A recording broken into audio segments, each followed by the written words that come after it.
Chapter 20, Winds of Change. Passing through the mountains, the group next encounters the Wind Tribe. There, the tribe's leader hints at a surprising truth.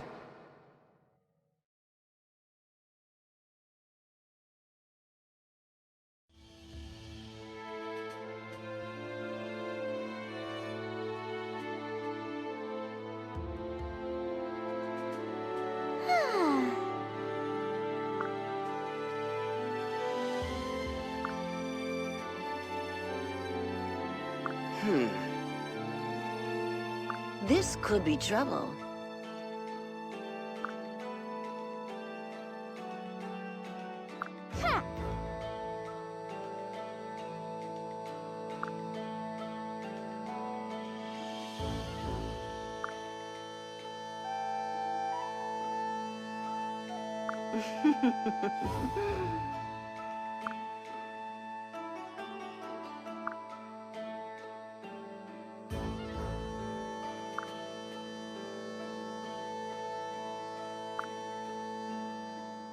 Understood.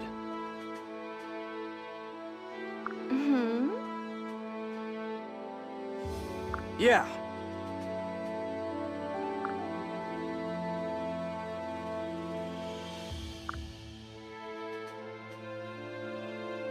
Oh my.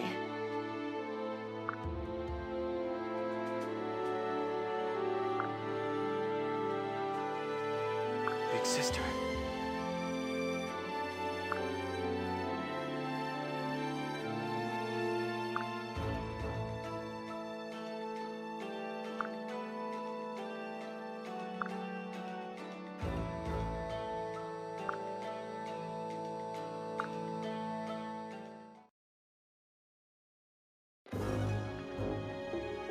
Huh.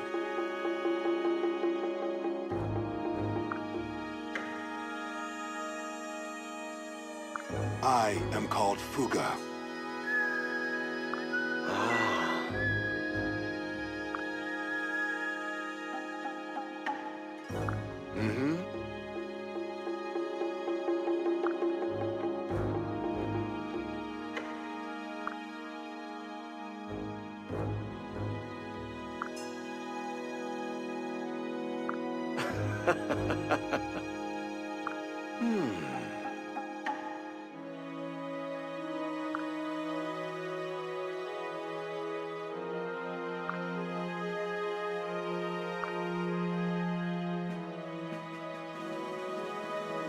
Huh?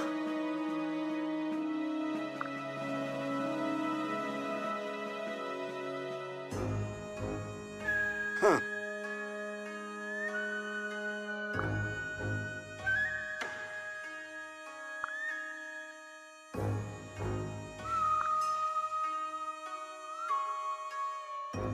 Thank you.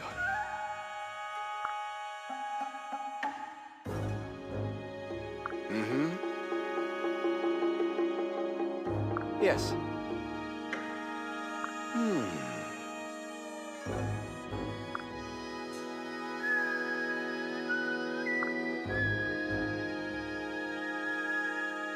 Huh?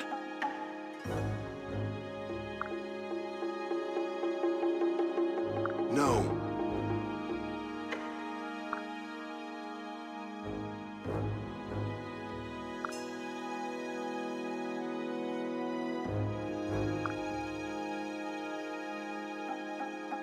Oh.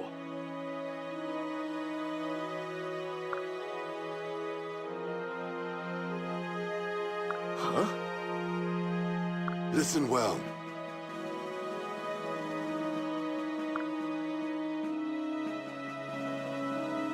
Well...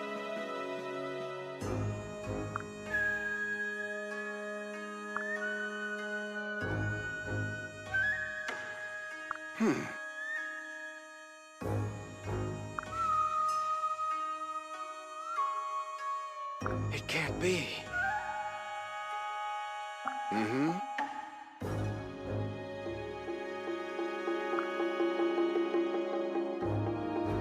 No.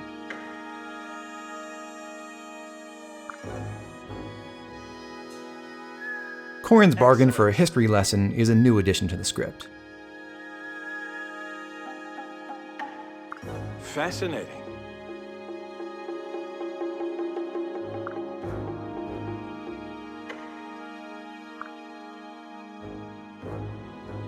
Huh.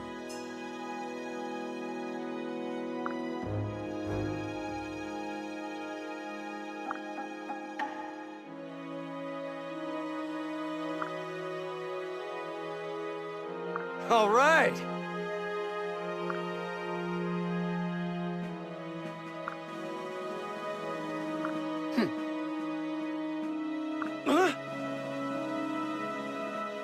I'm not a child. I'm a grown man.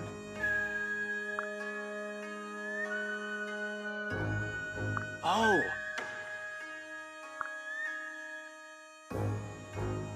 What?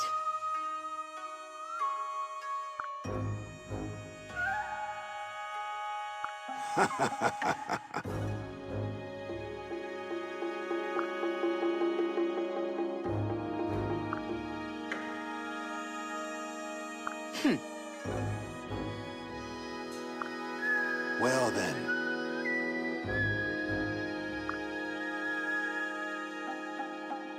You won't stop me!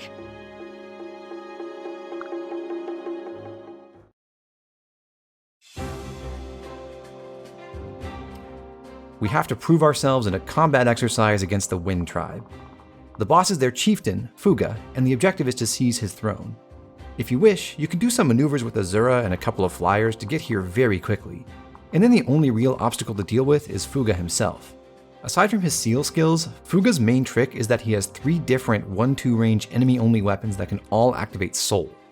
Because he can heal back the damage he takes, and he has a good amount of avoid thanks to the throne bonuses, it's not a good idea to chip him down with a bunch of weak attacks. You're better off bringing just 1 or 2 heavy hitters and getting the job done fast. If you're not skipping straight to the end, then the enemy who really dominates this map is Hayato. He carries a hexing rod, so his threat radius is huge. And when you fight him, he has a few nasty tricks.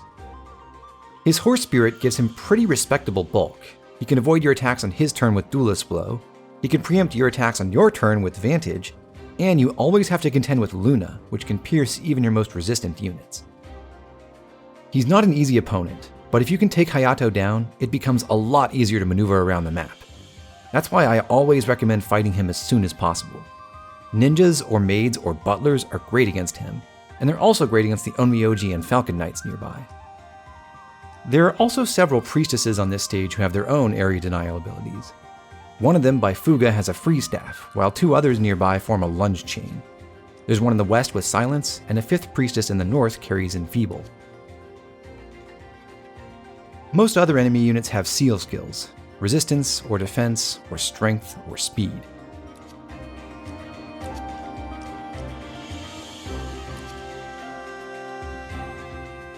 The most obvious exceptions are the flyers. The Kenshi Knights all have air superiority to try to prevent your own flyers from speeding across the map, while the Falcon Knights have Axebreaker or Armored Blow to counter your Wyvern Riders. Some of the Onmyoji have counter, and just to spice things up a little, there is 1 pair of Spearmasters with renewal.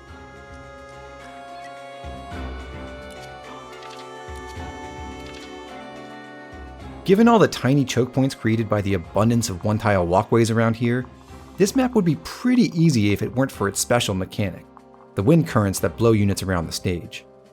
These currents take effect after enemy phase, and when they do, they only affect your units. They don't move the enemy units unless you manually activate them with the Dragon Veins, in which case everyone in the Windstreams is affected, except for stationary enemies and whoever used the Vein.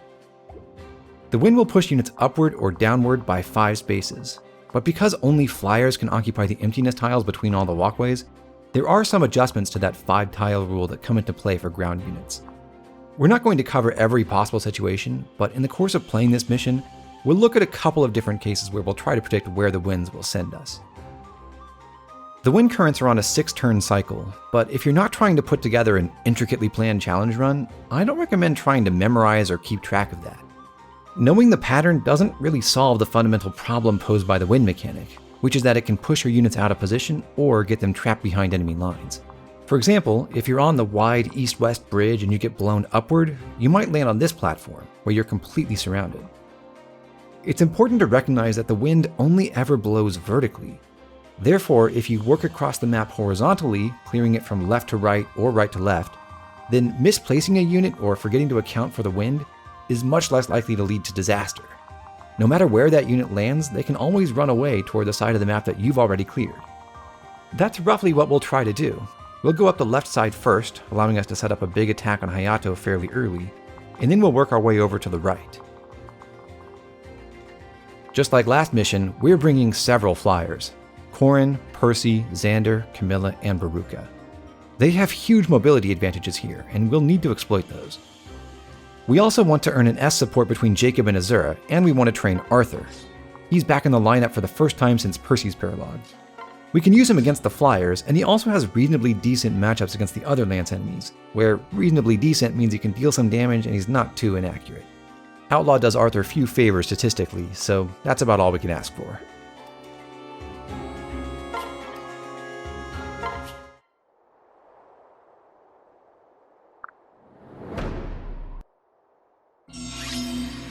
Our very first move is to have Charlotte step up one space and rally, boosting the strength of several people, but notably not Kaze.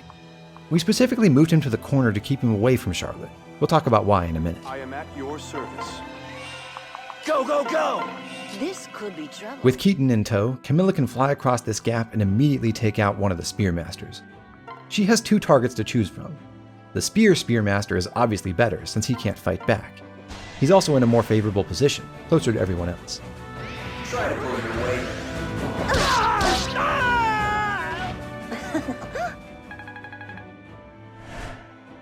Camilla needs no help against the other two Spearmasters, so we don't have to worry about this eastern area anymore. While she finishes her mission over there, let's turn our attention westward. We'd like to engage the Onmyoji trio in the southwest, but that's not all. Ideally, we'd fight two more enemy squads at the same time, both the Onmyoji and Spearmaster group on this central platform, and also the priestess and her two priests over on this western outcropping by the treasure chest. One good reason to eliminate or at least distract the priestess is to take her silence rod out of play. A Dragon Vein can accelerate things. If we use one, the wind will blow every enemy in these columns downward toward us. The left-hand Onmyoji will slide down one tile, then get pushed across the small gap because he hasn't gone the full 5 spaces. The Spearmaster similarly will slide 3 spaces and then cross over to land by the Dragon Vein, and then the other Onmyoji will move 4 spaces, but he won't fly off to the south because the Spearmaster will block his landing zone. Hayato will not move because he has 0 movement. There are no effects in the game that can displace stationary enemies. Further north, this pair of Spearmasters will get pushed to the bridge below, and then they'll slide 1 additional tile afterward because they aren't moving at all before jumping a gap. The 4 flyers in the Windstream, 3 Falconites with Axebreaker and another one from a different squad with Armored Blow, will simply get shifted downward 5 spaces, with no complications. We'll have Ophelia engage the Dragon Vein.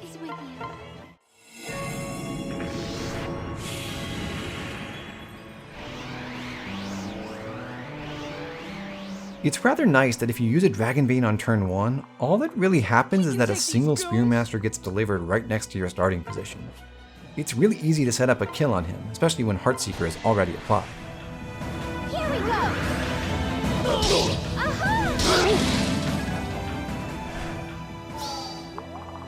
For justice! Arthur combines with Mozu to shoot him dead. I'll go with you. Such heroism!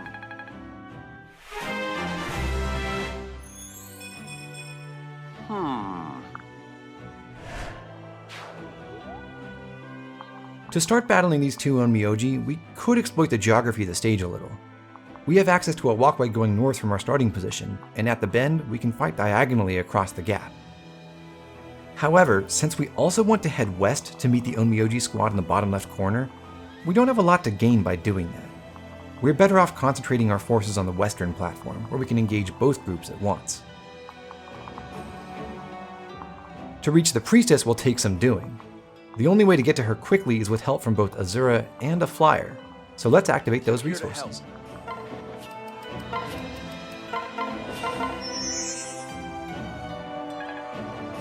Celestial blessings. Corrin waits exactly 3 spaces west of Azura, where he can be the beneficiary of a shelter singing maneuver. Kaze's movement pair-up bonus enables Mozu to run past Gunter and reach Corrin. Here we can pull Azura and use her to sing, but Mozu shouldn't be the one to do that. We want Kaze to stay on this tile instead of Mozu, so we should switch first, then transfer, then switch back so that Azura can sing to Corrin.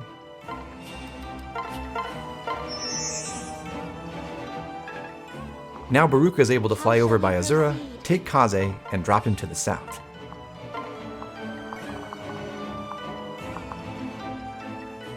In this setup, one of the Onmyoji will be able to attack Baruka, who doesn't deal any damage back on her own. Horse Spirit on 7 magic is not the most impressive weapon you'll ever see.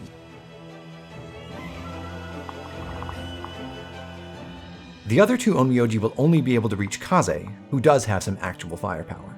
But importantly, he doesn't have too much firepower. Right now he has 23 attack, and he gets +1 from B-rank triangle advantage, so 24. The Onmyoji have 11 defense. Kaze hits for 13 damage times 2, or 26. If Kaze had received Rally Strength from Charlotte, then instead of dealing 13 damage per hit, Kaze would be hitting for 17. 17 times 2 is 34, and that would kill both of the Onmyoji who don't get to attack Baruka. We don't want that. We're going to change Kaze's class very soon, and the more we level him up, the longer it may take to get the skills he wants from his next class later. Also, there are other people who need the experience more than he does.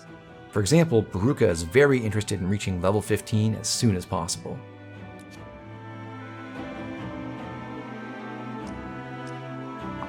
Everything's okay. Jakob is part of our answer to the 2 Onmyoji from the north. He pulls Mozu from Gunter, then switches and separates so that he ends up next to Azura. The more distant enemy can only attack Jakob, whereas the closer Onmyoji has 3 targets available: Jakob, Mozu, and Azura. Even disregarding Jakob's higher resistance, Tonebreaker makes him a very unattractive target. It doesn't give him perfect avoid, thankfully, but the expected damage is terrible. Thus the decision is really between Mozu and Azura. Mozu does have 1 more res than Azura does, but Mozu is at weapon triangle disadvantage, while Azura is advantaged, so Mozu will definitely be the second target.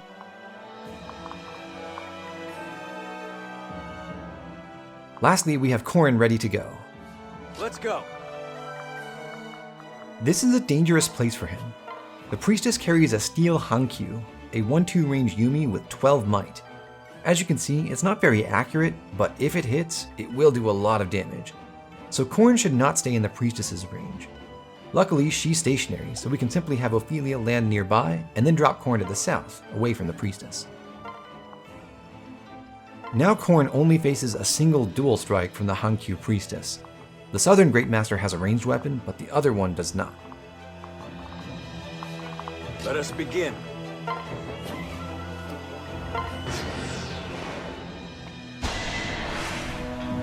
We've got this. Need a hand?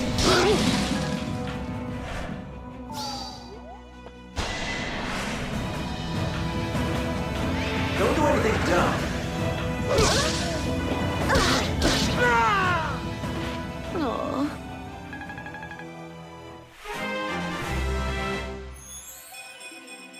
Camilla not only levels up, but also achieves B rank in axes. She's getting there a lot later than she usually would if she were being deployed regularly, but this is still pretty fortuitous timing. Only after this mission can we get the Brave Axe, which requires an A rank.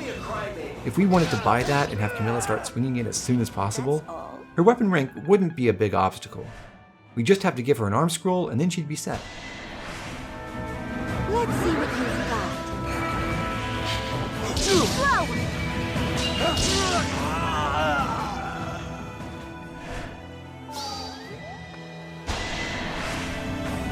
I'm with you.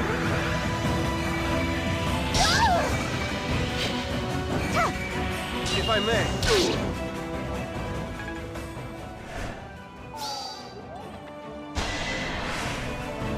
Allow me to join you. This will do.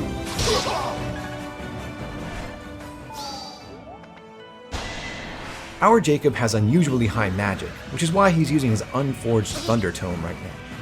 The Thunder +1 would kill this Onmyoji with a crit.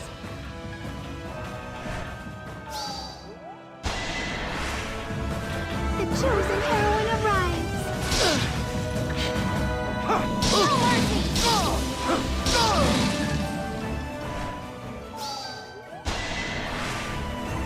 You'll be all right. Let me try.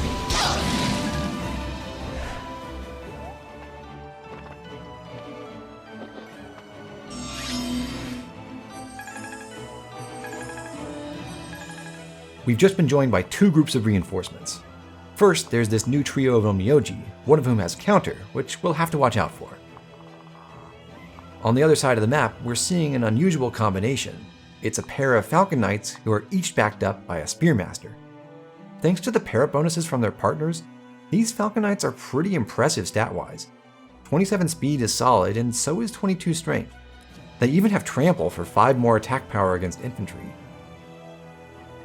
For us, the truly frightening thing about these reinforcements is the simple fact that they are flyers who are already active and are really far away from all our units. That's usually a recipe for pain because it's very hard to account for all the different ways they might move. Fortunately, we have a very good plan for these two. A crucial first step is to move our closest unit, Camilla, as far west as possible so that they won't pursue her too far to the south.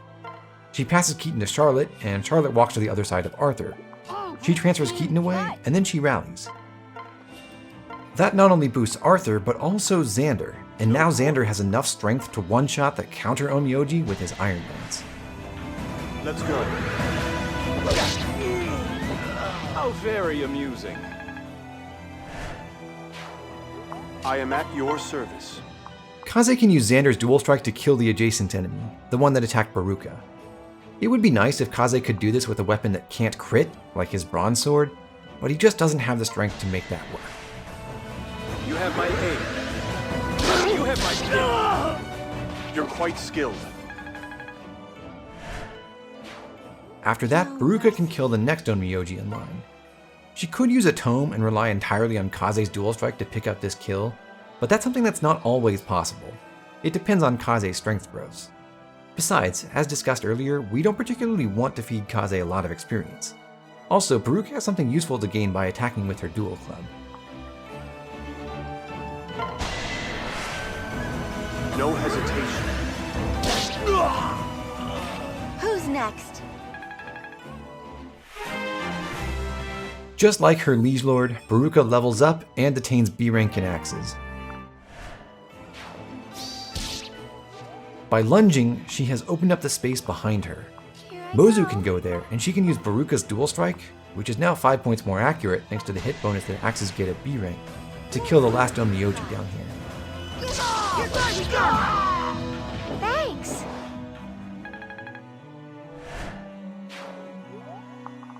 Next, since Mozu has gone, Arthur can take her place north of Gunter. He passes Keaton over to power up Gunter's Dual Strike, and then he kills a newly spawned enemy to his left in one round of combat. Arthur's accuracy isn't the greatest here, and this isn't the only time he'll be seeing some slightly dicey hit rates, but we'll try to keep those cases to a minimum. We're not supposed to be using an outlaw with no bow rank and less than 20 innate hit at this point in the game.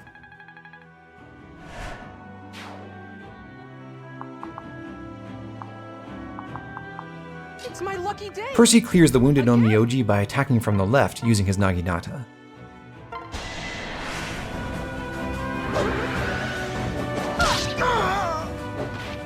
Huzzah!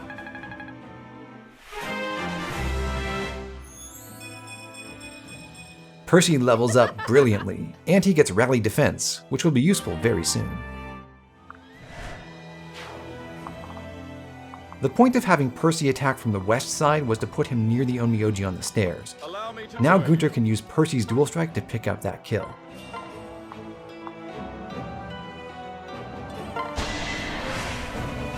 Justice never loses! Don't forget me! For the fire of youth.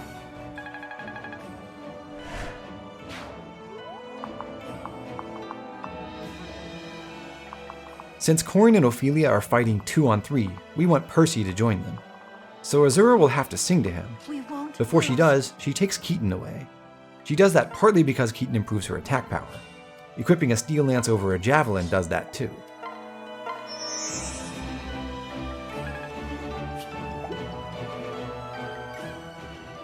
Azura's dual strikes are powerful enough that Jakob can get away with using just fire to kill the last Onmyoji. That way we don't have to worry about crits. In this case, the Unforged Thundertome would have been fine too. We need each other. You're too slow. Much obliged. The real motivation for having Azura take Keaton is that we want her to deliver Keaton to someone else on our next turn, and Percy won't be able to do that himself. I'll protect you. We do want to keep training up Corrin's axe rank when possible, so he equips his bronze axe before Ophelia takes out the steel Naginata Great Master using his dual strike. I believe you. What a performance! Stand back, citizen! Percy eliminates the priestess, again using Corrin's dual strike. Ophelia's Heartseeker helps. We've got this. This is my chance. Golly, thanks a bunch! You'll be all Corrin will right. finish things. Before he does, let's check what the wind currents will do. Almost everyone is in the upward current on the west side of the stage. Only Camilla and Charlotte are out of it. They'll stay where they are. Arthur will be pushed up one space to the edge of the platform, then blown across the gap onto the bridge above. Similarly, Arthur's going to slide up to the bend in the walkway, and then she'll also get carried over to the next bridge to the north. Jakob will follow her, but he'll stop at the bend because Azura will already occupy his potential landing area. South of Jakob, we have 3 more units, but they all have enough of a runway to slide 5 spaces and then stop. Like Arthur and Azura, Gunter and his horse will temporarily take flight. He'll land right next to Azura. Xander is already flying, so he'll just end up in midair on the north side of this platform. Finally, we have another 3 units who have more than enough standable terrain ahead of them, so they're going to move 5 spaces each. We've got this. Justice never loses! Too slow, chump! How'd you do that? With our units arranged the way they are, Camilla is still closest to these Falcon Knight Spearmaster pairs, so I don't know exactly why they never seem to go south of the bridge they flew to. Sometimes they do just fly west, but never straight south. Anyway, the wind has just blown a substantial portion of our team pretty close to Hayato. We could try to exploit that immediately by rushing him now, but we'll hold back for one more turn. A little patience and a short tactical retreat will help us to bring almost the entire team to bear against Hayato and friends.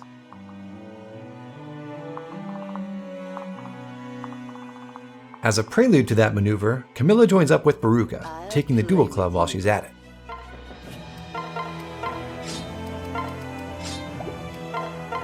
Kill them all. Baruka drops Camilla at a spot where Azura can reach her.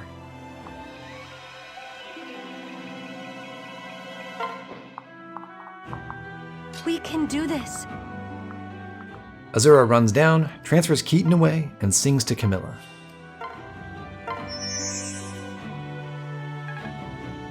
This could be trouble. Now refreshed, Camilla flies to this critical tile, a flyer-only tile that is itself surrounded by emptiness, and which is in range of both Falcon Knight Spearmaster pairs. One of the problems that can come up with randomized enemy movement is what we're seeing now. The 2 Falcon Knights happen to be lined up due east of Camilla, and therefore they can only attack her from her right side. Under ordinary circumstances, that would mean that one of them will always body block the other. Even if Camilla were to kill whoever attacks her first, the para-partner would be left behind to occupy the only attacking position available. Note that Camilla certainly can kill whoever goes first. Keaton's parrot bonus and inspiring song combined to give her 34 speed, which is more than enough to double even the Falcon Knights, and she has tons of attack power. The trick is this: because the emptiness terrain all around Camilla is only traversable by flyers, Spearmasters aren't allowed to stand there. When Camilla defeats the lead Falcon Knight, the Spearmaster and back will be forcibly relocated to the closest standable tile, and the space to Camilla's right will be open again. so there is no body blocking problem after all. What's even better about this setup is that it ensures the Falcon Knights die first. If we allow the enemy pairs to switch and Camilla were eliminating the Spearmaster partners instead, then we'd be left with 2 Falcon Knights who could range just about anywhere. They'd be a significant threat to the likes of Arthur and Azura, and so we'd have to eliminate them immediately. By killing off the flyers first, we're leaving behind a couple of infantry units who will be very easy to corral thanks to all the tiny choke points we can hold. As for the rest of the squad, we want to assemble in this upward wind stream, generally around the right side of this central platform. If we end our turn there, then most of the team will get blown right up to Hayato. It's my lucky day. Percy moves out of the downward wind current, equips his bronze axe, and rallies. He boosts the defense of Corrin, Ophelia, and Gunter. Corrin and Ophelia particularly appreciate that. Gunter could do without if he had to.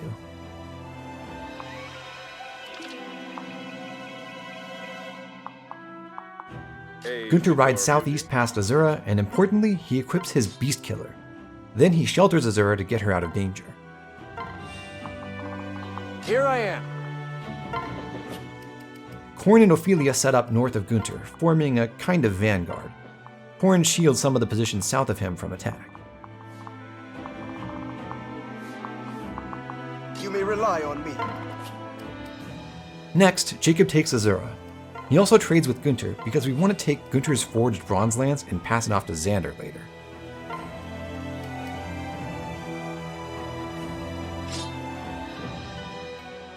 After his other actions, Jakob mends Corrin. Because we have this chance to heal, it doesn't really matter whether Corrin got hit by the Bolt Naginata and the Steel Hanki on that first enemy phase.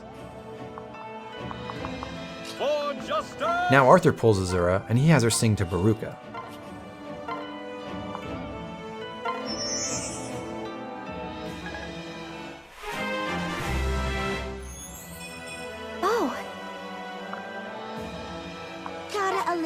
Baruka takes Arthur. Instead of dropping him down on the walkway below, she just waits. That way, Mozu can go to the tile south of Baruka instead. She takes Arthur's bronze bow +2, she equips the Blessed Lance to get some free healing, and she grabs Arthur. Mozu switches, and Arthur drops her to the right, so that both he and Mozu are inside the upward wind stream. Putting Mozu to the right of Arthur means she will end up in a good dual striking position after the wind activates. No quarter. Xander airdrops Kaze onto the tile east of Jakob. After that, the only one left is Charlotte. Before she acts, let's predict what's about to happen. We have a lot of units, 11 in total, who are in range of Hayato's Hexing Rod. We learned back in Chapter 9 that the AI will select targets for its offensive staves by first counting how many of its teammates could theoretically attack each possible target. For this purpose, it ignores any other player units who might be in the way. So for example, it doesn't recognize that no red units can actually reach Jakob. Let's check those counts on all 11 targets. Over in the west, Percy can only be attacked by 2 Falcon Knights. The one to the right of Hayato is too far away, and so is the Armored Blow Falcon Knight up above, the one that we blew southward on turn 1. So Percy's number is 2. For Ophelia, Corrin, Jakob, Gunter, and Baruka, the number is 3, because all 3 of the Falcon Knights by Hayato have enough attack range to hit their positions. The southern echelons of our formation, containing Kaze, Xander, Azura, Mozu, and Arthur, are like Percy. They're beyond the left-hand Falcon Knight, so their number is 2. Hayato's choice is limited to the 5 characters who can be attacked by 3 of his allies. Among those targets, he wants to maximize his accuracy, so he'll pick the person with the worst staff avoid. Examining our stats, there's one unit in that group who stands out for his abysmal resistance, and that's Gunter. So Gunter will bait the Hexing Rod, which is excellent. You see, the 2 Steel Naginata Falcon Knights who can actually reach Gunter will instantly die to his Beast Killer. On that basis alone, they'd almost certainly target someone else, but beyond that, they aren't even a real threat to him. They only have 30 attack, whereas the Silver Naginata one has 34, and he has 28 defense, plus 2 from Jakob's inspiration. They literally can't hurt him. Corrin's in a similar situation. He has 30 defense right now, or effectively 29 considering the weapon triangle. But because he has a higher support rank with Jakob than with Ophelia, he's definitely going to benefit from both Inspiration and Evasive Partner, which together raise that to 34. So he's invincible too. It's worth noting that Corrin only needs 30 defense, not 34, because the Silver Naginata Falcon Knight moves second, and therefore will always be able to attack Ophelia. Veruca has 26 defense and +1 from the weapon triangle now that she has B rank and axes, +4 more from Jakob, and the enemies lose their weapon rank bonuses against her. She can't be hurt either.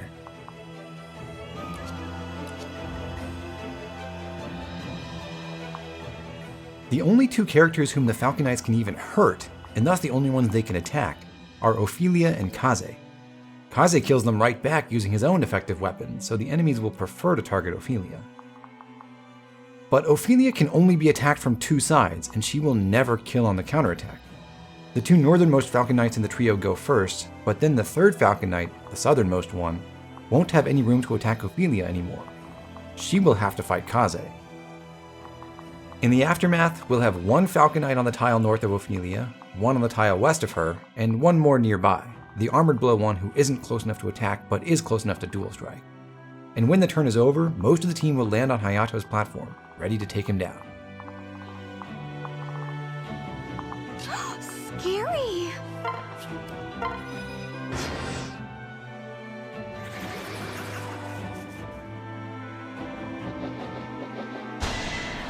If you're wondering why Corrin is using a mere fire tome and not one of his axes, remember that these Falcon Knights have axe breakers. Need a hand?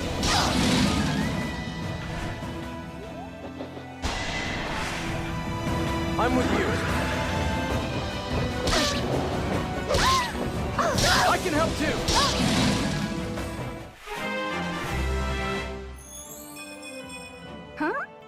It's good to see Ophelia hitting her magic growth. She's actually a little behind her averages.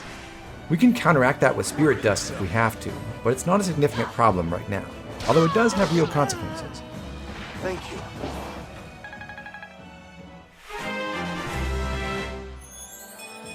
Remain calm.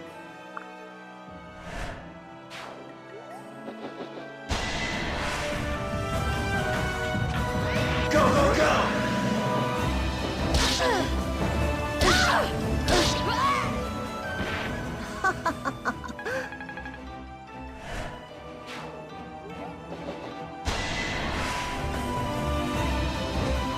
Try to pull your weight.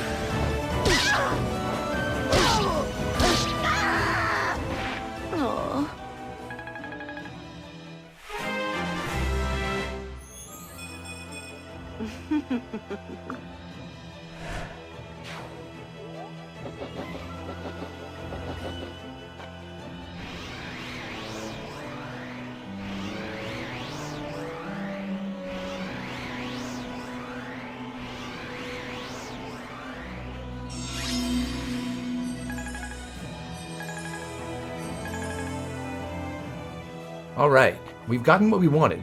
Most of the team is in position near Hayato, and we've even managed to apply Heartseeker without moving. Now we just have one slight problem. We're surrounded. We have to deal with a Kenshi Knight and her 2 escorts, and a squad of Onryoji on the bridge to the east, and 3 more Falcon Knights that are only slightly wounded at best, and 2 Spearmasters who are threatening to storm westward across the bridge. Very soon, we'll have to worry about the 4 Great Masters who just showed up. 2 of those have Bolt Naginatas, one of them just has a steel one, and the 4th has both a steel weapon and a silence rod. To deal with all that, we'll start at our previous position, where Arthur can now use Mozu's dual strike to shoot down one of the wounded Falcons. In the name of justice!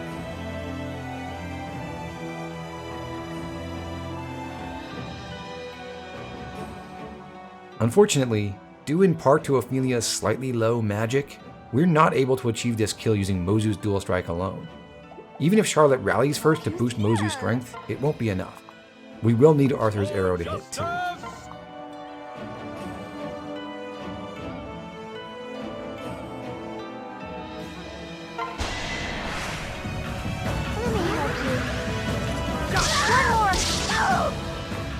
Such heroism!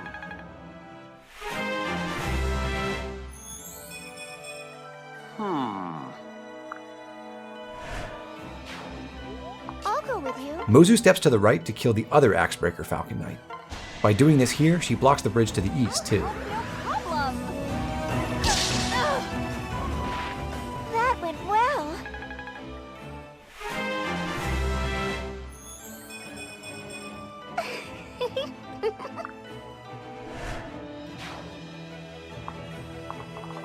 champions of justice. Percy can use Mozu's Dual Strike again to kill another Falcon Knight, the one that doesn't have Axebreaker. Here I go. Too slow. Neato!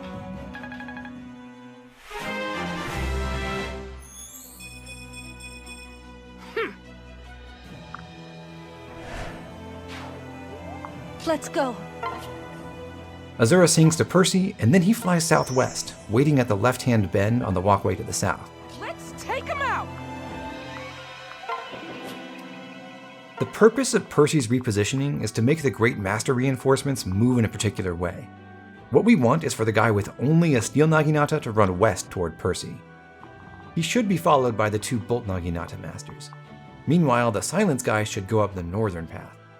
I think that might have something to do with moving closer to our tome users so we can silence them, but that's just a guess. I don't really understand the AI movement algorithm at all, at least not in situations where they're just moving and they don't have any immediate targets. I desperately wish that I did. Anyhow, let's turn our attention northward. We have to do something about these Onmyoji on the right. We may not have to kill them all yet, but we definitely can't let them run loose. Therefore, Camilla equips her Dual Club to support Corrin, who can kill one of them using her Dual Strike. Because of counter, we should always attack at range. Shall we kill them? I can always count on you. We'll put a pause on our efforts in the east because Ophelia wants to join Corrin, but she can't move yet, or else we'll lose Heartseeker. Camilla is no longer needed on that front, so she flies over by her niece to take out the closest Falcon Knight.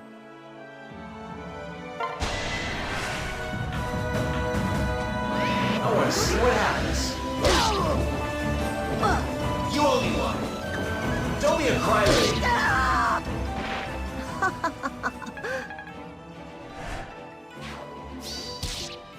Jakob stations himself northwest of Hayato at a position where he can support Gunter. Stand firm.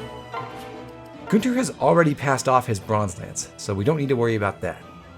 He wants to kill the Kenshi Knight, and he could try to use Camilla's support in that attack. But given that the enemy has air superiority, that's not a good idea. Camilla's dual strikes are much less reliable than a single thrust with his Beast Killer. This should be simple. Phew.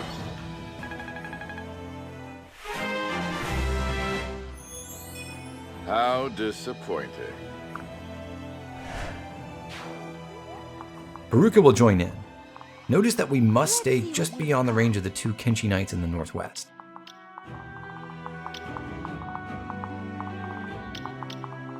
As long as Baruka doesn't lunge, we have just enough room to operate.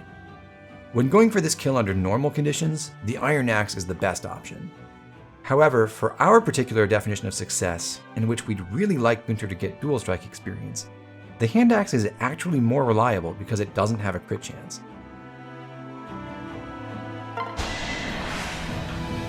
Listen to your elders. Your flank is open! Don't interfere.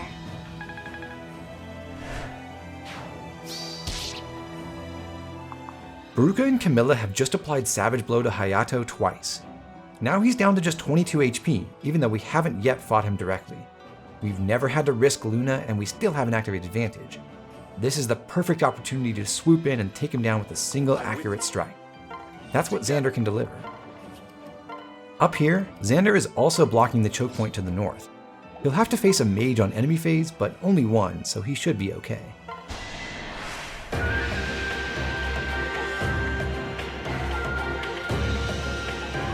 Remain calm. At least I'm dying like a man.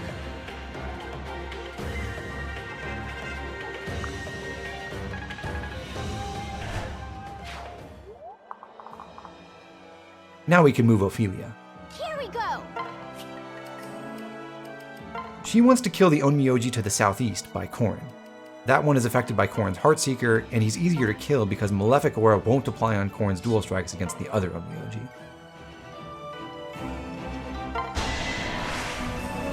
I'll protect you. For north!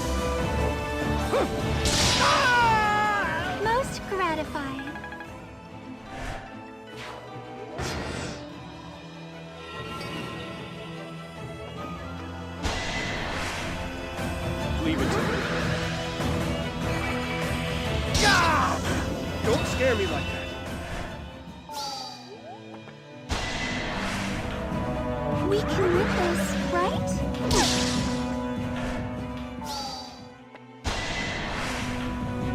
Celestial blessings. Listen for me.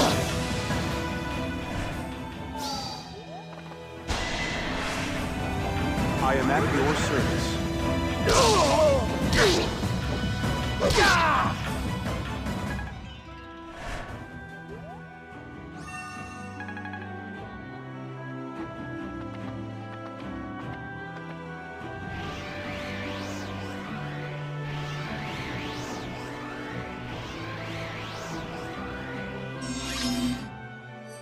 Down south, the Great Masters have done exactly what we expected from them.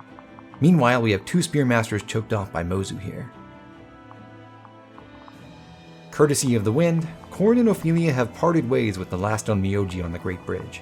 Kaze and Xander can go finish him off. This is an opportunity for Kaze to work on his sword right. Don't worry yourself. Fare thee well.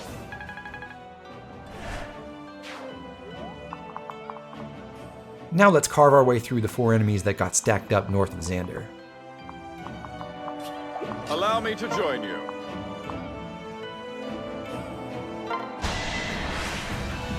Be careful. Still got it.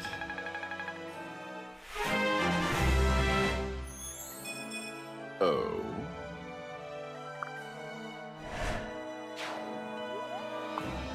Stiff upper lip. Jakob trades with Gunter to retrieve his staff and change Gunter's weapon. The Iron Sword is much less appropriate against Spear Masters who aren't using dual Naginatas. You have my support.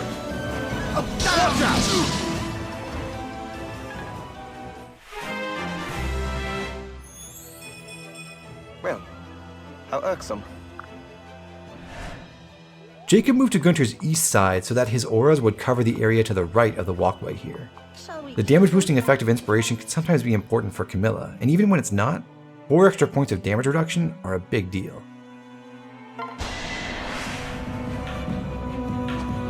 Sure, why not? That's all.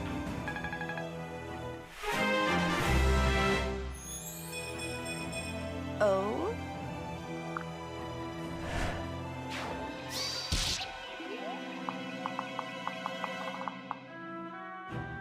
Our goal now is to have Ophelia occupy the crossing where the upper Spear Master is currently standing. To get there, she lunges, taking advantage of her aunt's support to kill. Right next to me. Hurry up and die! Glad to share the moment. At this intersection, Ophelia is in range of several enemies. 2 Kenshi Knights, at least 1 Onmyoji, and a Spear Master from the west, plus a Great Master from the east. She can manage a lot of enemy phase combat, but fire is not the right tool for the job. No mercy. Baruka solves the problem by trading. She also lunges, but in Baruka's case, that's a defensive tactic to get away from the Kenshi Knights. Not to worry. Oopsie. That one was mine.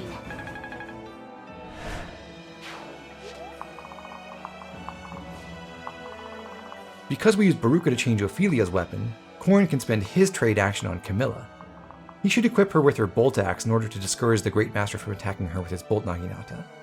We want him to go for Ophelia instead.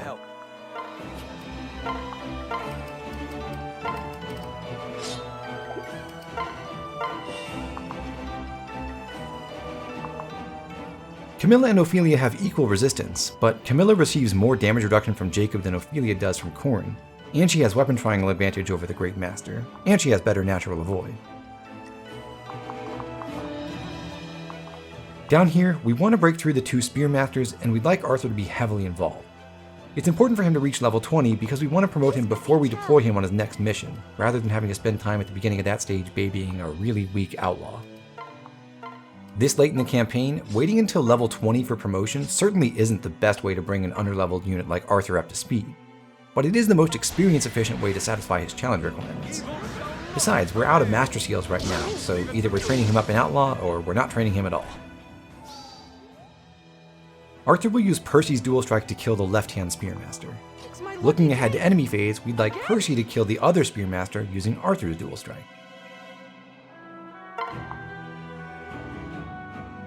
Percy currently has 34 displayed attack, and his new B rank in axes will add 1 to that. Against 21 defense, his bronze axe will deal 14 damage. The Spearmaster has 19 HP, so we'll need to pick up 5 damage from Arthur's Dual Strike.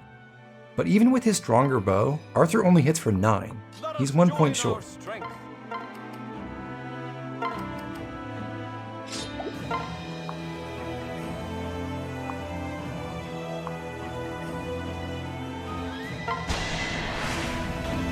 We can take these goons! Only one chance!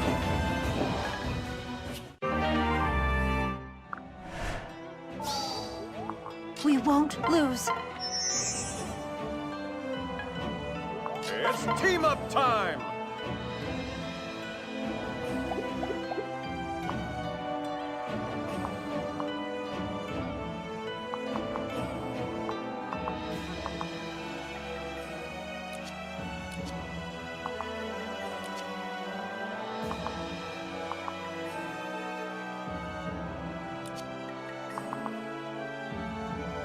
Stand down, fiend!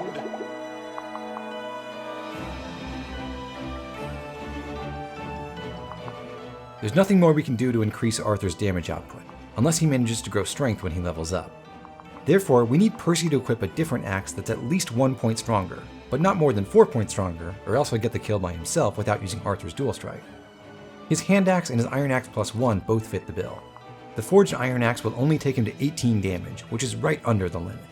In the name of justice! One thing you might worry about when making your partner switch from a bronze axe to a hand or iron axe is their accuracy. That's going to be a loss of 10 or 15 hit. Also, iron weapons carry another downside. They can score critical hits, and they're particularly apt to do so when Arthur is around. Spearmasters all have an innate +10 dodge bonus, and these Spearmasters have 10 luck, which translates to 5 additional dodge. Misfortunate negates all of that. Leaving that aside, let's consider our hit rates. The enemy has 38 avoid. Percy does gain 10 hit from the weapon triangle, so bronze gives him 145 hit, whereas iron will only have 135 and the hand axe will be down to 130. Neither is perfectly accurate, but if we're afraid of the crit chance, it's better to take a 92% shot with the hand axe than 97% with the iron axe.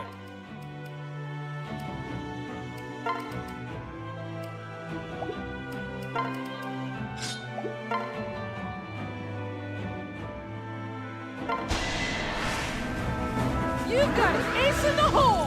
Too slow, chump! When's my turn?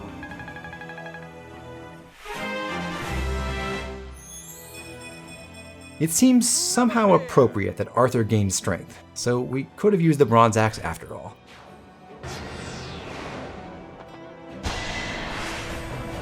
I believe it. In these fights, Ophelia's hit rates are decent, but they're far from perfect. Getting enfeebled doesn't help. It costs her a total of 8 hit. Luckily, that's going to be mitigated a little bit by the extra 5 hits she gets from B rank and tomes, which she's about to achieve. Are you okay?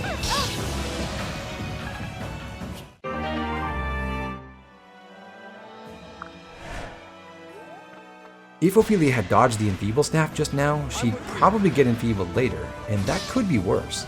The earlier she gets debuffed, the earlier she can recover.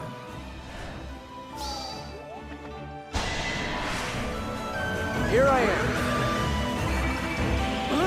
Are you okay? Not a chance!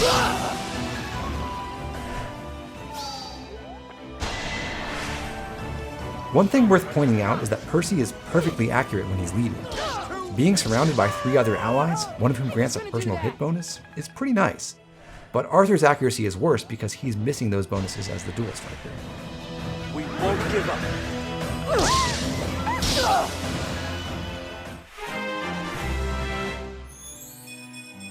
Huh?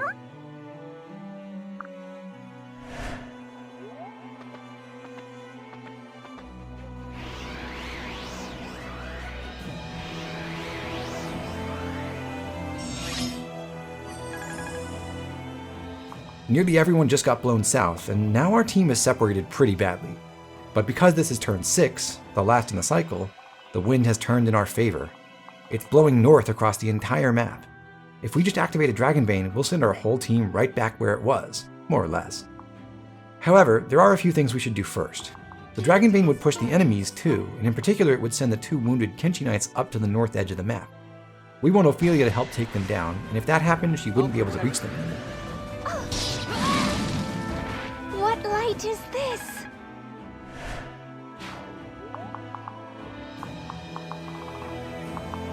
Gotta eliminate it.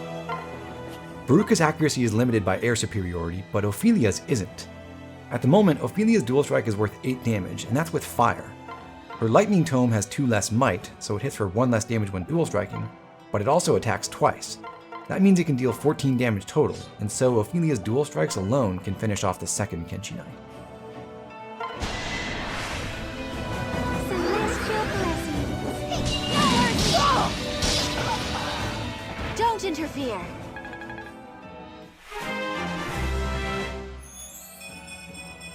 All right.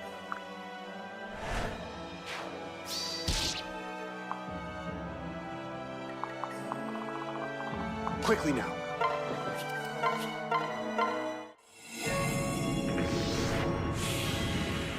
Xander doesn't move because he's the one who triggered the Dragonbane, but everyone else does. Except Ophelia, since she has nowhere to go.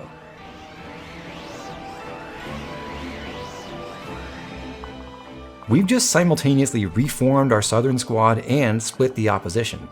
Now we can fight all the Great Masters separately.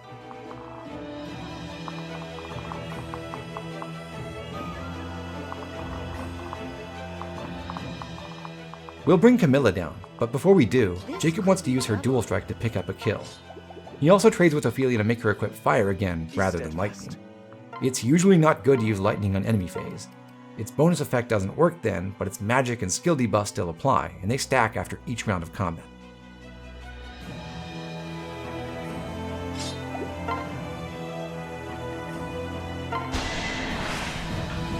More requests.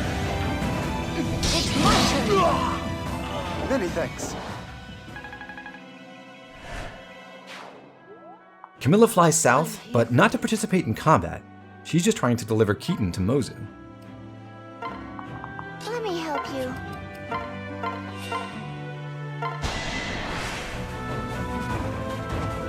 Go, go, go!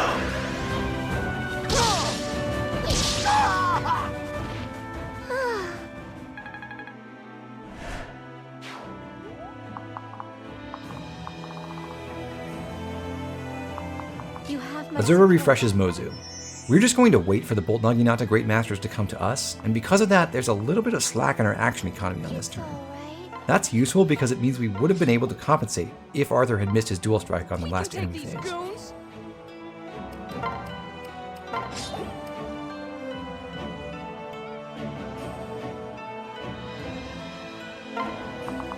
I won't let you down.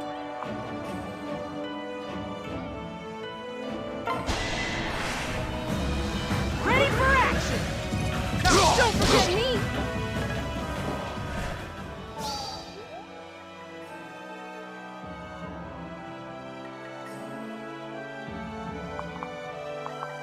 Oh, what a pain in the butt! Gunter acts last. He's going to separate Kaze from Xander. He should also bait the next use of Enfeeble.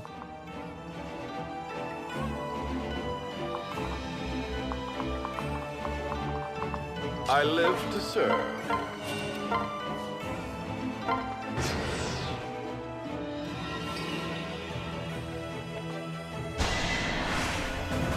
We've got this. Can I help?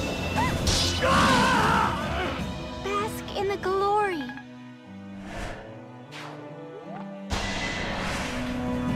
I'm with you. Are you okay?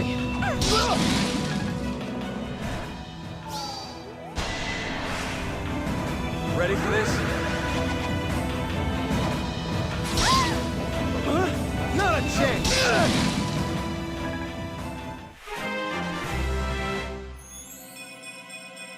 You'll be all right. For the time being, Corrin ditches Malefic Aura in favor of Lunge. We have another source for the aura, and Lunge will be useful later. Evil shall not prevail! Leave it to me!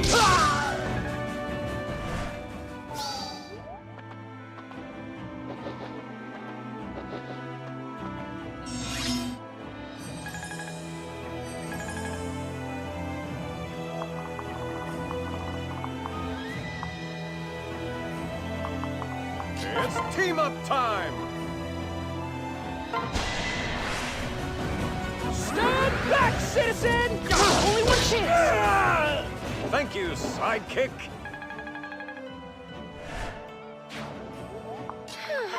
Mozu will kill one Great Master and then another. She and Keaton need to see enough combat together to earn 2 support points.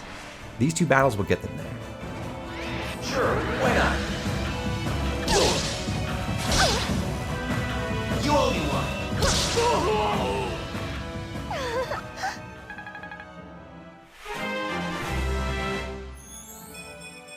Mozu just gained some luck, which is nice to see on the very last turn when Profiteer can activate.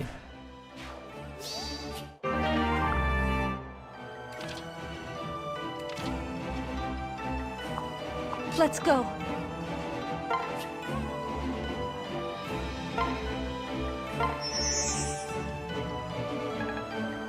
Here I go.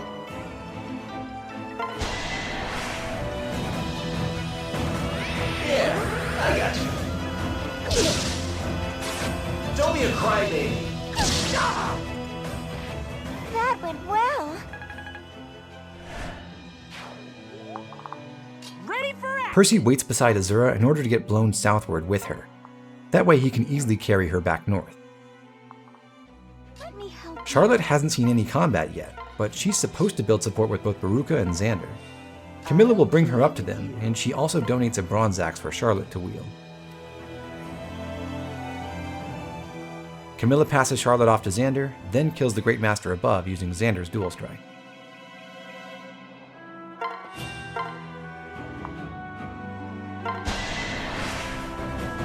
Fascinating.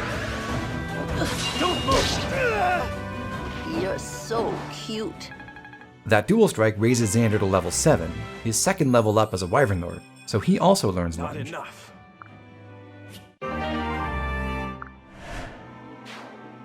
He uses that skill immediately when he kills the lead Spearmaster here. I'm too fragile for this. For the glory of Nor!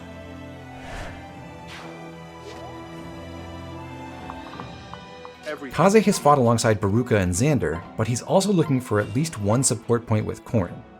Since many other people have been teaming up with Corrin once or twice on this mission, and others will continue to do so, it's going to take the equivalent of 3 rounds of combat together for Kaze to earn that 1 support point. This is the first round. Your battle has ended. Ophelia Dusk is with Ophelia takes Corrin back, then lunges the remaining Spearmaster. The purpose of Xander's lunge was actually to help Ophelia. One benefit is that Ophelia can attack the enemy at range, so she doesn't have to use up her guard gauge to block his counterattack. I'm here to help.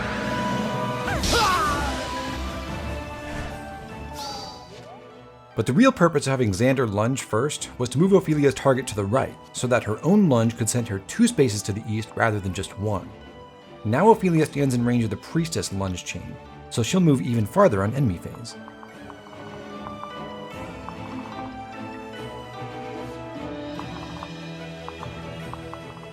She'll end up on this tile, northeast of the Enfeeble Priestess and in range of the one who has Freeze.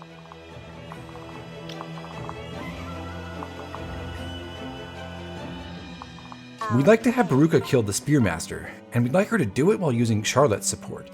The problem is that the enemy has a dual Naginata, so Baruka's axes aren't very accurate. Her tomes are much more reliable, but they're not strong enough to kill. Fortunately, she's only short by a little bit, and Jakob is carrying a tome that has 4 more might than her fire tome.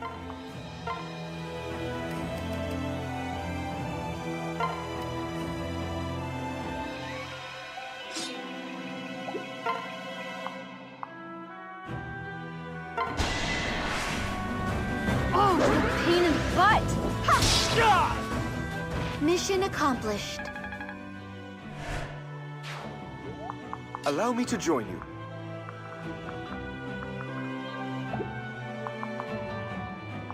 Gunter goes west, out of the windstream and closer to two of the treasure chests. Meanwhile, Jakob heads south. For one thing, he can help Arthur out, and that's what we'll use him for over the next couple of turns. But we also have to keep in mind that Jakob and Azura haven't quite earned enough support points to reach S rank yet. We need to find an opportunity for Azura to sing to Jakob one more time. I believe in you. Can I help?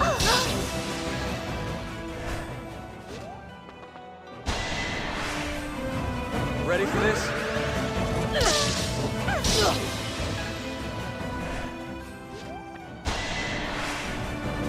I'll protect you.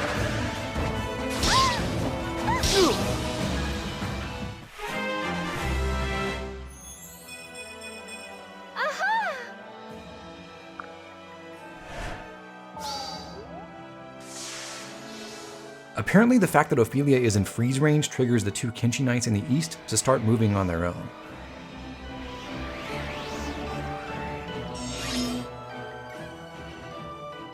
Ophelia can't move, which is a shame because we'd like to set Heartseeker on the two priestesses to her left.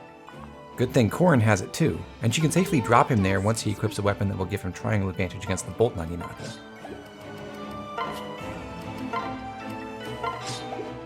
In fact, our Corrin is unusually bulky, so even without Ophelia's res parrot bonus, he could just barely survive while equipped with the tome instead of a hand axe. But the hand axe is just better regardless.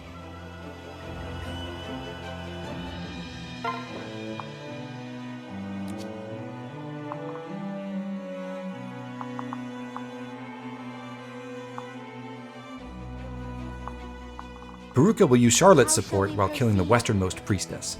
She borrows the bronze axe for accuracy's sake.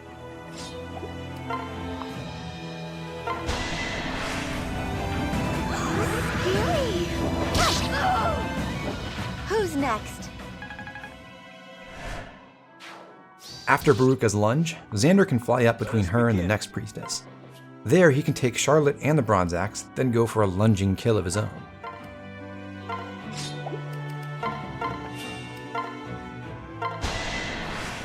In the long run, Xander's axe rank is going to be more important than his lance rank. However, the ability to hold a Blessed Lance will be useful to him, so he'd really like to achieve C rank in lances. That's why we're not making him use an axe at every opportunity. We're trying to give him exactly as much lance experience as he needs to reach C rank, just in time for it to matter. Don't worry yourself. You have my gift. Thank you.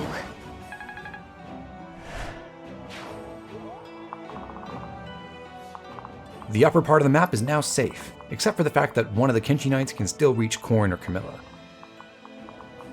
It'll be Arthur's job to shoot them down, but it makes sense to move Jakob in first, if only for the 10 extra hit that he can grant to Arthur by being adjacent.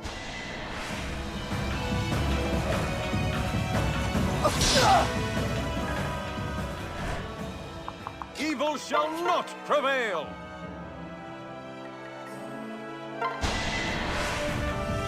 You have my support.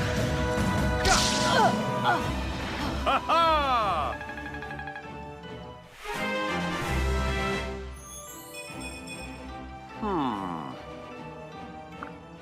Arthur reaches D rank in bows. Too bad that doesn't really do anything. There are no extra bonuses of any kind, and our only D rank bow is worse than our bronze bow +2. Champions of justice!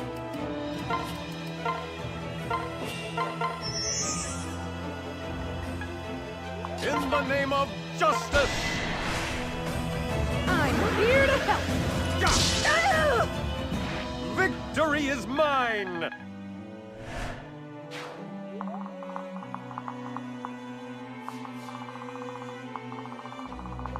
I'll protect you. Mozu runs to the west side of this platform and drops Keaton. The wind will carry them both back north. Show me what you've got. Finally, Kaze pairs up with Gunter, giving him just enough movement to reach the southern treasure chest. Kaze opens that to find our second rescue rod. He does so from the right side and not from the top, so that he can also take advantage of the wind.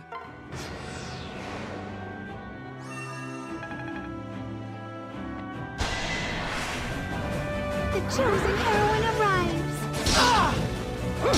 Leave some for me.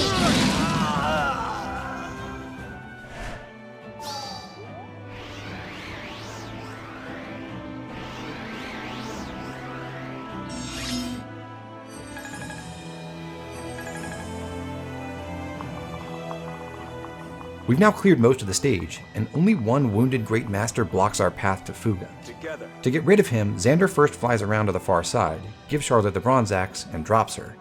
That way Veruca can use Charlotte's dual strike for the kill. I'll support you.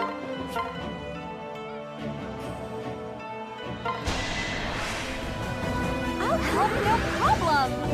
I'm on. You took my target. Next, we want to eliminate the Freeze Priestess, but we're going to do that in a slightly unorthodox way. We would usually want to apply Heartseeker with either Corrin or Ophelia, but we also have to consider what happens to Charlotte. She's in a downward wind stream, as is Xander below her, and now we're putting Corrin below him. With this arrangement, the wind will blow Corrin and Xander south 5 spaces each, so they will completely block the 2-tile width of the bridge down there. Because of that, when the wind picks up Charlotte, she won't have any place to land, so all it can do is push her south a few spaces and then stop. Stuck at the Dragonbane tile, she gets to stay on this platform. That will make it a lot easier to work with her when reinforcements show up next turn. We won't have to spend anyone else's turn to retrieve her.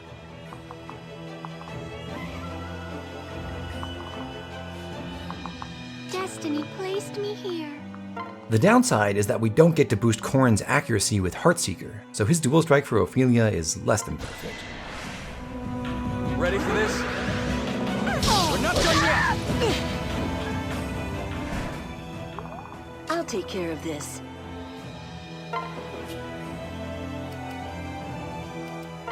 It would be best if Camilla could use Ophelia's dual strike for this kill.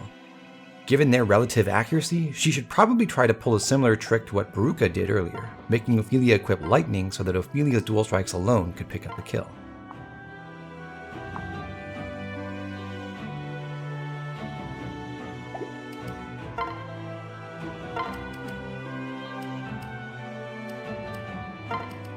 Sadly, because she's just slightly below average in magic, Ophelia is going to come up short. That means we'll need Camilla's attack to hit too, or else we're banking on a crit.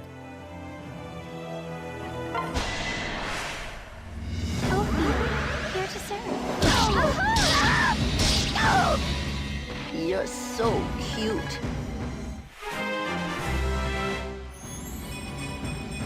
Oh?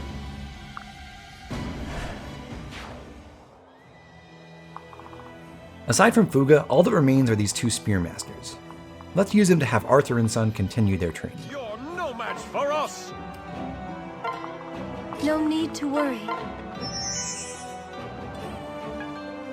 I won't let you down!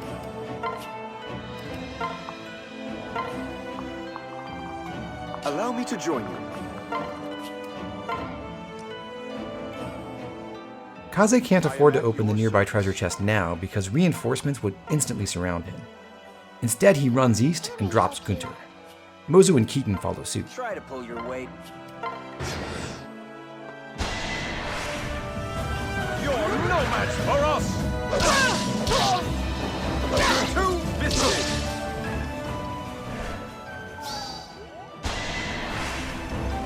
You have my support! Leave it to me!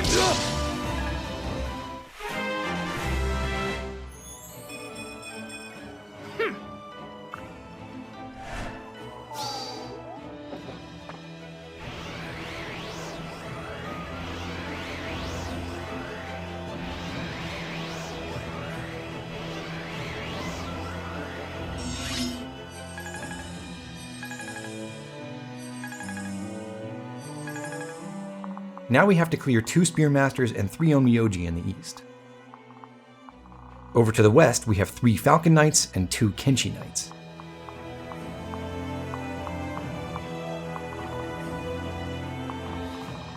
Let's start near Fuga.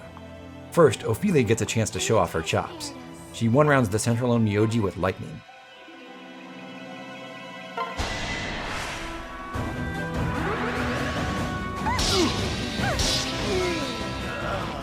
My passion burns bright.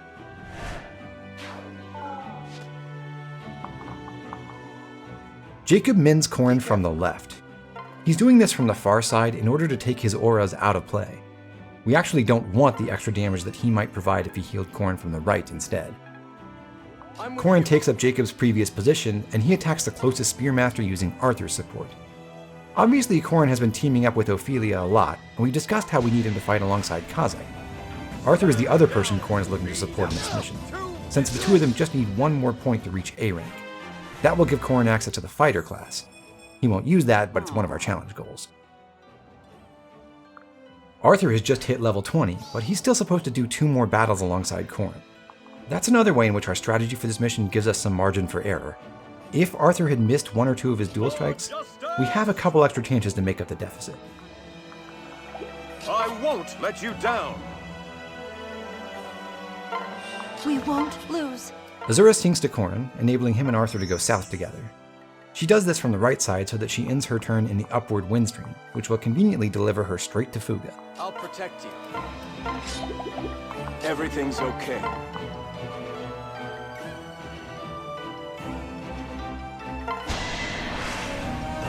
Here I am. Need a hand? We've wounded both Spearmasters up here. No mercy. Haruka uses Charlotte's dual strike to kill the southern one, the one that Corrin fought.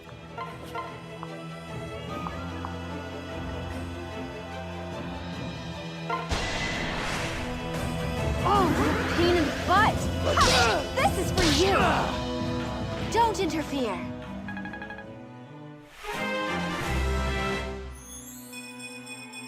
All right.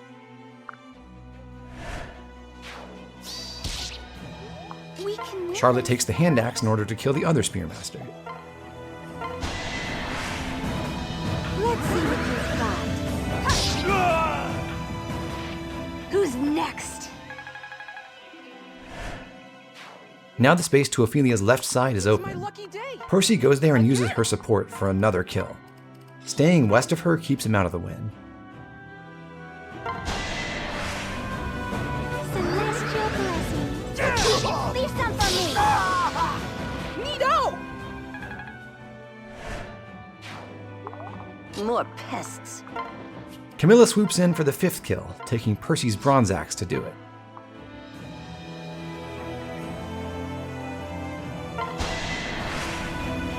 You have my aid. Don't move! Thank you.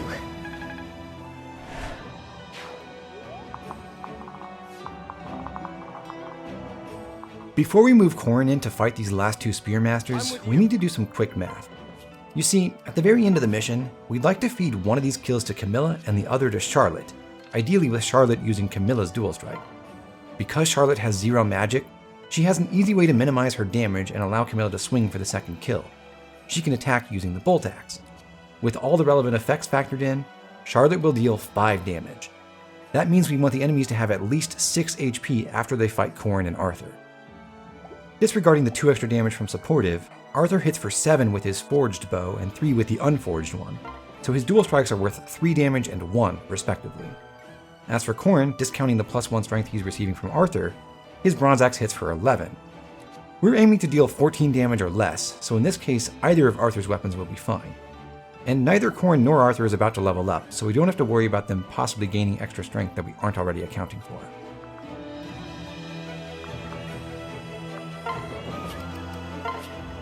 Since we can, we'll have Arthur use the bronze bow +2. It doesn't really matter, but leaving the enemies with 6 HP instead of 8 can make the kill benchmarks for Camilla's dual strike slightly lower. Finally, we have to engage the flyer reinforcements. We certainly don't want to leave them to their own devices. It's all right. We have a pretty cool way to get that started. Quickly now.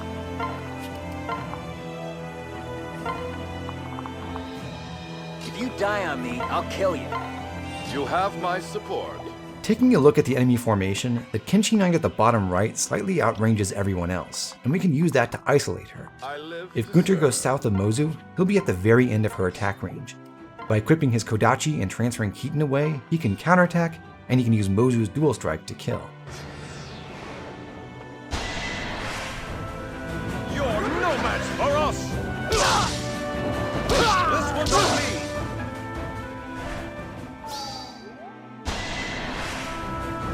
For justice!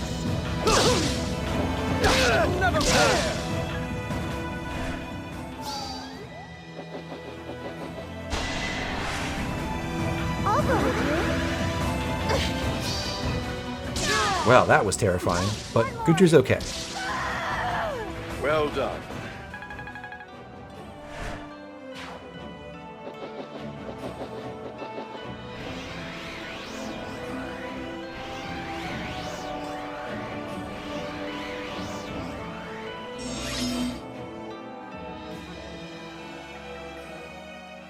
We will temporarily ignore these Spearmasters as we turn to deal with Fuga, but we'll make sure to use the downward windstream to send part of the team back to them. First, Jakob joins up with Corrin, who drops him in an ideal spot to apply his auras.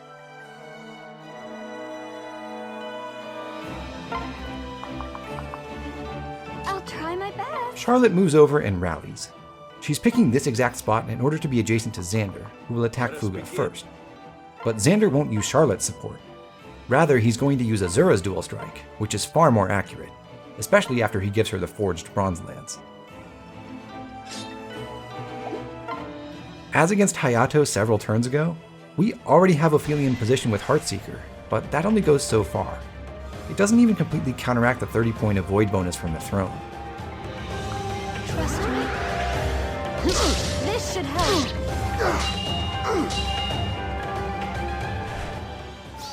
Vexingly, by damaging Fuga a little bit, we've activated another avoid bonus for him. His personal skill, Wind Disciple, grants 10 hit and 10 avoid when he's wounded. We can do this. Having given her dual strike, Azura steps aside, then sings to Corrin. We want him reactivated so that he can go support Kaze. Right next to you. Before he leaves, Camilla uses Corrin's dual strike. She still manages to be perfectly accurate, thanks to her own high stats and axe rank, and also Heartseeker and Supportive. Earning that C rank between Corrin and Camilla way back in Chapter 13 is paying dividends. Any regrets? Fuga lucked out and activated Soul, but that doesn't matter. Savage Blow will reduce him to 1 HP anyway. And besides, with the Calamity Gate, Ophelia has more than enough firepower to finish the job. Fate has paired us.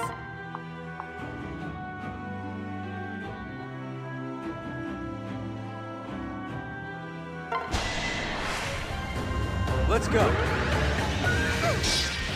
A shameful end.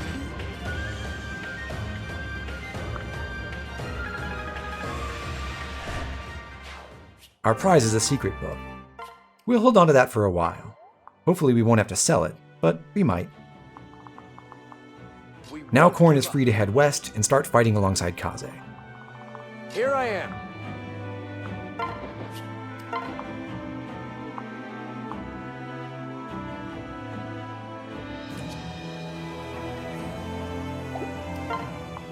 He lunges this Falcon Knight, achieving 3 things. He pulls her closer to the rest of the team, particularly Mozu.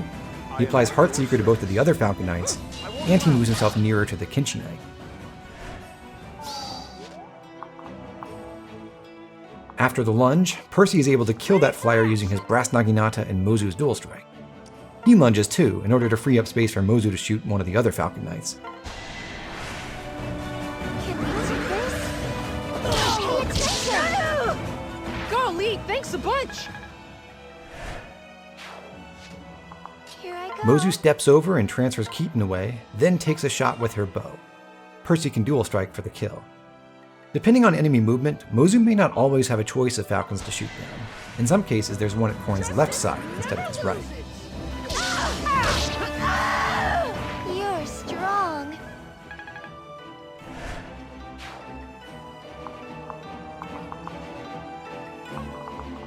It's slightly better when the remaining Falcon Knight is east of Corrin, because that means Gunter can benefit from Mozu's adjacency bonus when he attacks. Since that's not always possible, we're not going to exploit the situation to give Mozu extra experience. Gunter will go for a solo kill using his Beast Killer.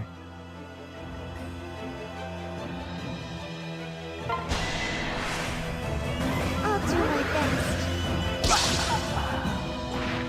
War and I go way back. Remain calm. Since Corrin and Kaze have had 2 rounds of combat together and a dual strike, all they need to unlock their A support is for one of them to battle while adjacent to the other, without necessarily being partnered in that battle. Therefore, instead of using Corrin's dual strike, Kaze will use Gunter's. He wants to make himself and Gunter as weak as possible. That way we can save this kill for Baruka.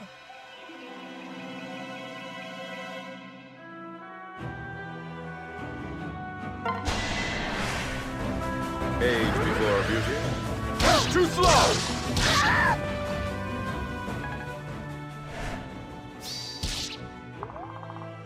How shall we proceed?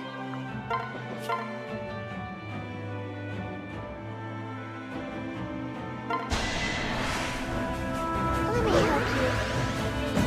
Too slow! You took my target!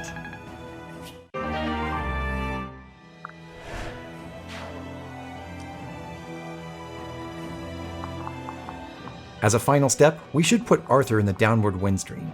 Then the wind will blow him toward the treasure chest.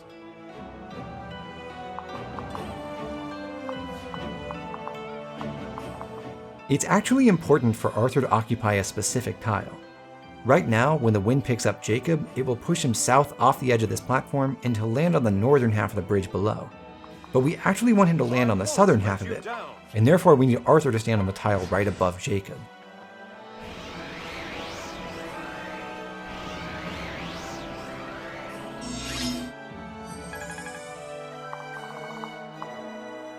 Because we put Arthur in the right spot, Jakob can reach Kaze.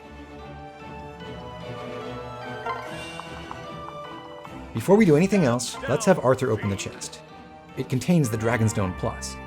Just like the Beaststone Plus, this is meant to be an upgrade for the regular, non-plus version of the stone. And for the most part, it is. The Dragonstone Plus has slightly worse accuracy and bigger penalties to skill and speed than the normal Dragonstone, and it has the same stacking self-debuff mechanic that silver weapons do, but in exchange it has much higher defensive bonuses and a truly incredible 25 might. Sadly, we don't have anyone capable of wielding it since Corrin isn't a Nor noble anymore. But don't worry, we will see it in action. Eventually.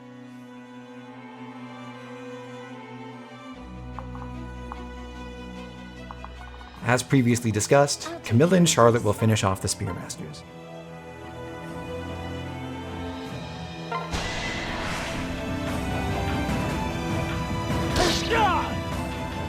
Aww.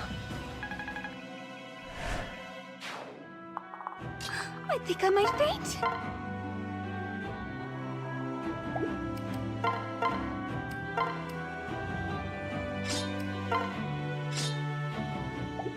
See? Just like we drew it up.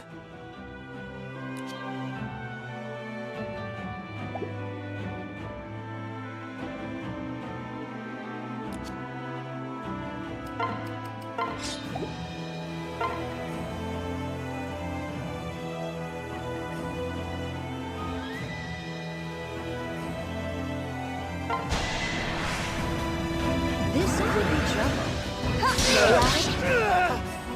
Yay, you did it!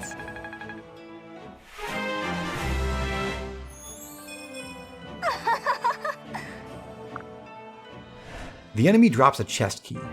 We won't use that. Instead, we'll use our other lock touch unit to open the final chest. Since the wind is blowing north everywhere, a Dragonbane can help Kaze get there. Everyone who has any business down south has already moved, so we're ready to activate the wind. Let's go.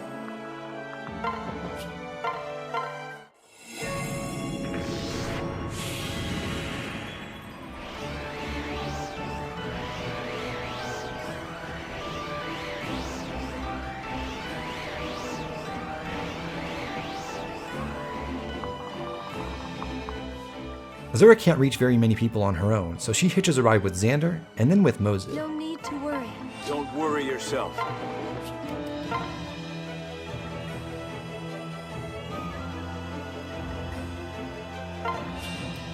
I'll protect you.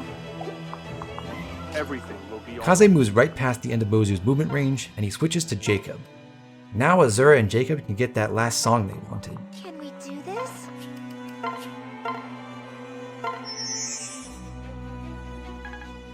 That song gives them their S support. So romantic. Kaze recovers 10,000 gold, and with that, we can leave. But there's no sense squandering a chance to give Azura extra experience, right? Pray.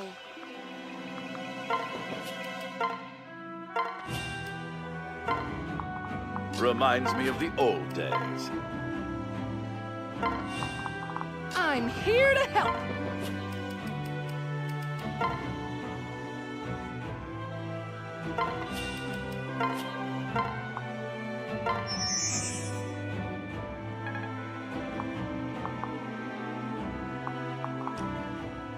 We've defeated every enemy and we've opened all the treasure chests, so we're done. Ophelia puts an end to the mission. My foes should fear me. In spite of how much we had to focus on training an unpromoted outlaw, that went pretty smoothly. And we got at least a taste of Camilla's true power. Fantastic!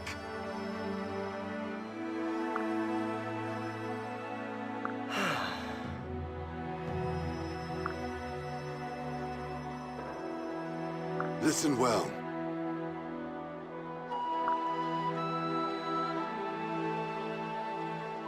Right.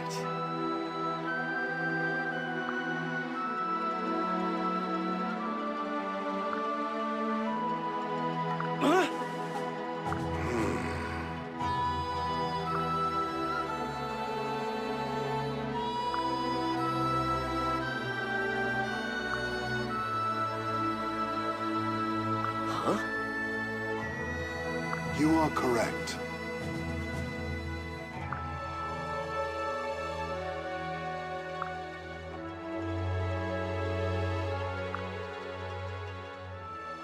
No. Listen well.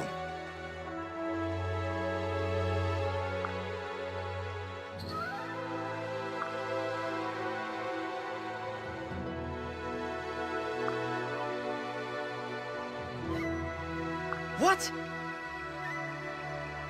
Yes.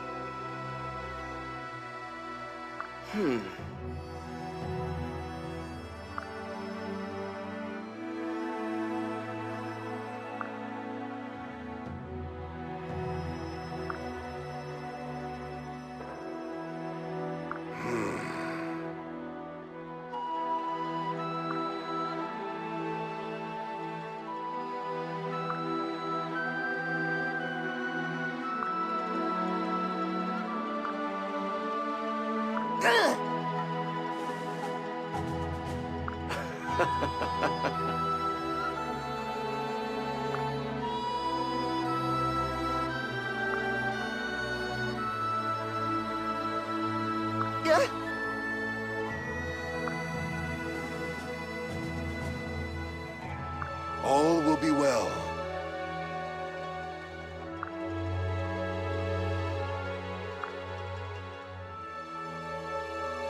Thank you. Suppose I must. Yes. Listen.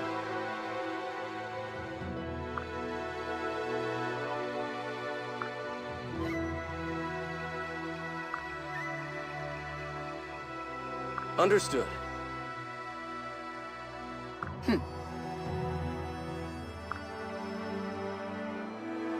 Well then. Listen.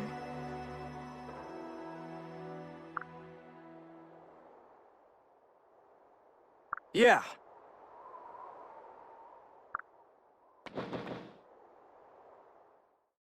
The path to Hoshido proper stands before us. But first, let's do the real business of warfare. Logistics.